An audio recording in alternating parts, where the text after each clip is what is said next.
सरकार हाय हाय हाय हाय हाय हाय सरकार हाय हाय हाय हाय हाय हाय बीजेपी सरकार हाय हाय हाय हाय हाय हमारा दाबी एक दाबी हमारा दाबी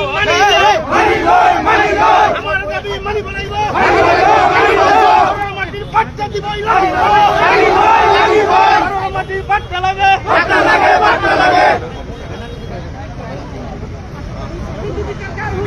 होशियार होशियार होशियार होशियार होशियार होशियार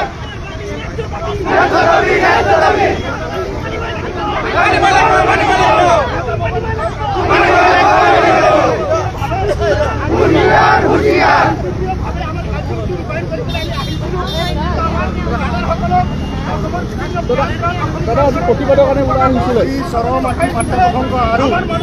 হাইস্কুল হায়াৰ ছেকেণ্ডেৰী বিদ্যালয়সমূহত আৰক্ষী নিযুক্তি এই বন্ধ কৰি ৰাখিছে তাৰ বিৰুদ্ধে আমি আজি প্ৰতিবাদী কাৰ্যসূচী এআইইউডিএফ পুলিচ বাহিনী উপযোগ কৰি লাগিছে তেওঁলোকে প্ৰতিটো ঠাইতে আমাৰ কৰ্মীসকলক আটক কৰিছে তেওঁলোকক বাধা দিছে তেওঁলোকক ভাবুকি দিছে আৰু যাৰ প্ৰতিবাদত আমি যিখিনি মানুহ পাৰিছোঁ এই মহানগৰীত আমি একগোট হৈছোঁ চাৰিওপিনে আমাৰ বেষ্ট তেওঁলোকে কৰি দিছে আমি ধিক্কাৰ জনাইছোঁ ভাষাৰ কোনো মূল্য নাই ইয়াতে কোনো প্ৰতিবাদ কৰাৰ কোনো পৰিৱেশ নাই ইমান দামী শাসনৰ নেতৃত্বাধীন চৰকাৰখনে যি স্বৈৰাচাৰী আৰু স্বৈৰতন্ত্ৰ আৰম্ভ কৰিছে গণতন্ত্ৰক মেলুছে গ্ৰেপ্তাৰ ষড়যন্ত্ৰ আৰম্ভ কৰিছে তাৰ বিৰুদ্ধে আজি আমাৰ এই প্ৰতিবাদ আজি আমি কেইটামান এআইইউডিএফ দলৰ কৰ্মী যিসকলে ন্যায়ৰ পক্ষক আৰবী বিষয়টো বন্ধ কৰাৰ বিৰুদ্ধে আমি আজি ওলাই আহিছিলোঁ আজি তেওঁলোকে আমাক ওলাব দিয়া নাই আজি আমি আমাৰ মেমৰেণ্ডাম চিফ মিনিষ্টাৰক জনাব বিচাৰিছোঁ আমাৰ কথাখিনি জনাব বিচাৰিছোঁ তেওঁলোকে দিব বিচৰা নাই এই ধৰণৰ স্বৈৰতান্ত্ৰিক যদি ৰাজ্যখনত সৰ্বত্ৰে চলে তেনেহ'লে গণতান্ত্ৰিক পৰিৱেশটো আজি ক'ত আছে বসুন্ধৰা 1 2 3 ৰ জৰিয়তে এই চৰণৰ মানুহসকলক মাটিৰ পাট্টা দি এই মানুহসকলক এটা ৰিকুৱেষ্ট এই ধৰণৰ পৰিৱেশে এটা সুবিধা কৰি দিয়া চৰকাৰক আমি দাবী উত্থাপন কৰিছোঁ আজি চৰকাৰ হায় হায়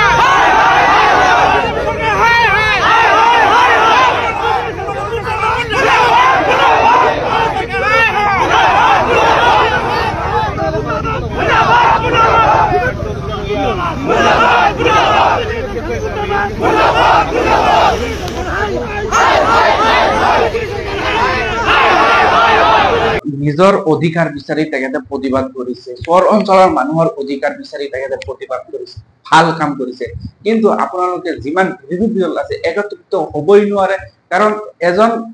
এটা দলে আন দলৰ লগত কোনো মিলাপ্ৰীতি নাই এজন দলক আন দলক গালি পাৰে এজন দলক আন দলে সমালোচনা কৰি থাকে এনেভাৱে যদি আপোনালোকে দিনবোৰ যায় এনেভাৱে যদি আপোনালোকে প্ৰতিবাদ এটাৰ পিছত এটাই কৰি থাকে সকলোতকৈ ভাল সুযোগটো পাব বিজেপি চৰকাৰ বিজেপিয়ে যিমান সুযোগ পাই আছে সেই সুযোগটো বেলেগ ৰাইজে দিয়া নাই কিন্তু আপোনালোকে নিজে সুযোগখন দি আছে যেই ন যিটো প্ৰতিবাদ হৈ আছে মাটিৰ পট্টা চৰ অঞ্চলৰ মানুহে লাগে আৰু সেইভাবে প্ৰতিবাদ এআইইউডিএফ দলৰ পৰা তেখেতে প্ৰতিবাদ কৰিছে আৰু ৰাইজ আপোনালোকে বিবেচনা কৰে চৰ অঞ্চলৰ মানুহে মাটিৰ পট্টা পাব লাগে নে নাই এইটো বিবেচনা কৰি আপোনালোকে কমেণ্টত জনাব যে